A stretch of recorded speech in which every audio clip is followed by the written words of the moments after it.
New maps for Global Strike, crazy new lands, kind of, to explore in Siegelord, and scurvy pirates in Trove. Hey guys, I'm Gillyweed with MMO Play, and I'm bringing you all that and more this week on MMO News.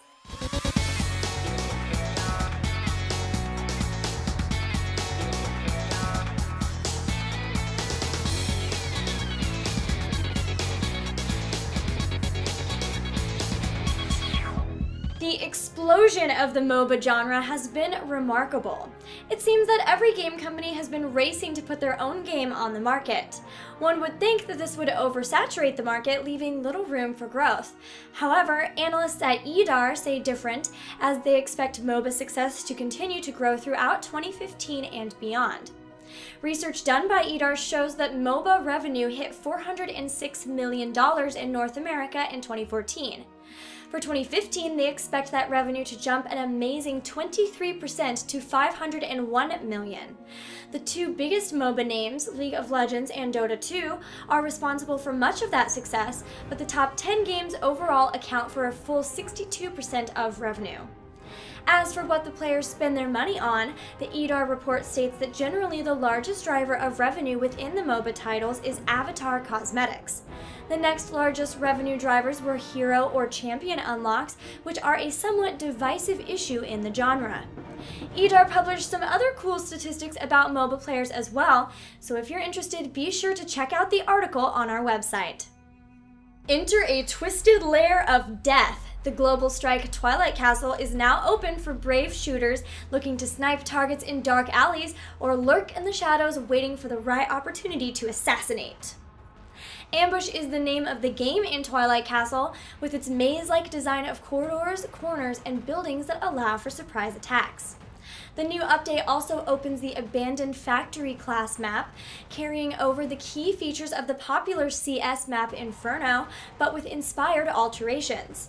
Developers say this map is suitable for C4 explosions, team deathmatch fights, and other combat modes. These different maps are meant to inspire strategic thinking and excite the trigger fingers of Global Strike players. Other new maps with this update include Grey Base, Great Canyon, and Oriental Town. Which of these new maps are you most excited about? Let us know in the comments below. A new chapter opens in Siegelord, one where a future Theoden is under siege from Martian monsters and becomes the next target for King Arken's lust for domination. The Siegelord Theoden of 3015 update begins when the Albion ruler, King Arken, discovers a gateway that connects the present timeline to a future world. Stepping into the portal, the king finds the future in a desperate struggle against monsters from the planet Mars, seeking to conquer Theoden for their own. But what others might see as a desperate situation, the king sees as a golden chance to further expand his scope of power. King Arken decides that the new world is ripe for the taking, and he assembles the finest warriors to expand his rule across dimensions and planets. This April 2015 update is a response to fans that have been clamoring for a larger world of Theoden. But rather than roll out yet another continent, the developers put in an interdimensional twist to land expansion. The three factions will continue to be locked in a constant combat in this dangerous new future frontier.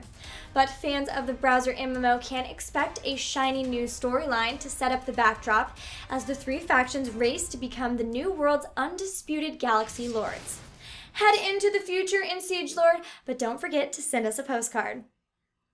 Can you outplay and outlast your foes in the two new Warface game modes?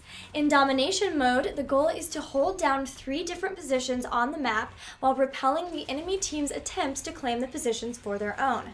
The longer a team holds a position, the closer they will get to victory, so the scrappiest team that fights for every second of control will prove superior in this mode.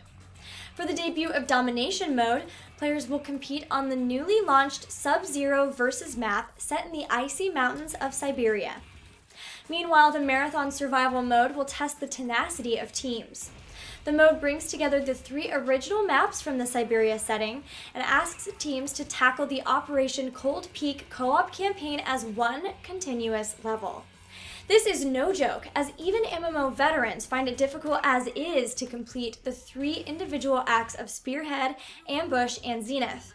Now, with the addition of the marathon twist, shooters will have to fight up waves of Blackwood operatives, battle a boss, and man the trenches in adrenaline-pumping succession. In many ways, the new marathon mode is the ultimate test for hardcore clearers. Which of the two new game modes tickles your gunfighting fancy? Let us know in the comments. Starting out fresh in EVE Online is hard. Really hard. It's one of the few MMO games that grants character development on a time-served basis, rather than actual time and experience spent in-game.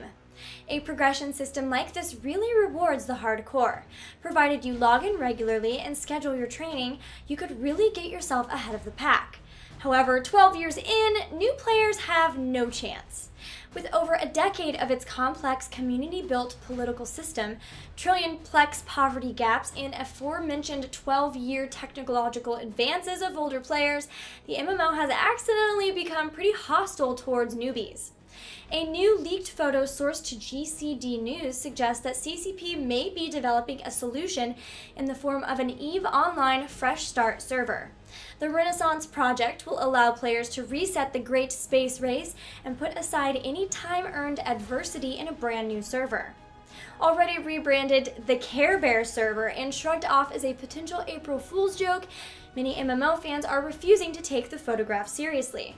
But this may well be something on the CCP drawing board. With their recent bunches of new content and their Social Flight Academy training for newbies, it's clear they're interested in changing their image. Could we be seeing a change in tact from CCP? Let us know what you think in the comments below. Ahoy mateys! The pirate class has boarded Trove through its latest Fish and Ships update. The Trove Pirate Captain class lets players channel their inner Blackbeard and call up their swashbuckling friends to conquer the seas. Pirates match their slick looks with explosives and deadly shots. The video also gives a glimpse of what is bound to be a favorite new pastime for players, fishing. Take note that only levels 70 and 80 players will receive a selection of sea vessels. These ships can be used to launch an expedition to the Treasure Isles and explore the virtual world's beautiful water environs. For those who want to add a personal flair to their ships, the sail of each pirate vessel can be customized by items found in the Treasure Islands. Once you've landed on the Treasure Isles, pirates can go ham and blow up the troublesome wildlife that stand between them and a mountain of loot. But if you just can't wait to hit level 70 to start plundering, the game's shop offers a shortcut. You can pick up the Pirate Pack, which unlocks the new class, 2 exclusive ships with custom sails, and 2 costumes for about $20. No booty to your name, you can still level up to 70, but be prepared to walk the plank. Yarg! Well guys, those pirate noises mean it's time for the 5 in 1. Here are 5 stories each in one sentence. BigPoint has secured a publishing partnership with Tencent to bring the massively popular Drakensang to China, with exclusive publishing rights for Drakensang given to Tencent.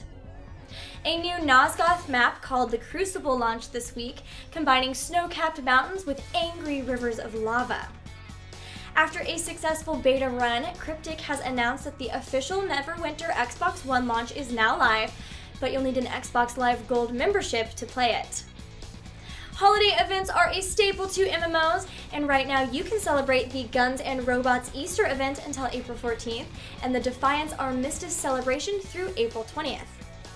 And finally, there are several games going into beta soon, with the second Tree of Savior closed beta later this month, the next Monster Hunter Online closed beta test commencing on April 21st, the StarCraft 2 Legacy of the Void closed beta that started on Tuesday, and the Skyforge open beta coming this summer. Well guys, with all those games to check out, that's definitely all the time we have for this week. Thanks for watching, and don't forget to like, follow, and subscribe for all the latest info, contests, and more. Be sure to check out our website for giveaways every week. Once again, I'm Gillyweed, and I'll see you next week. But until then, I'll see you in game.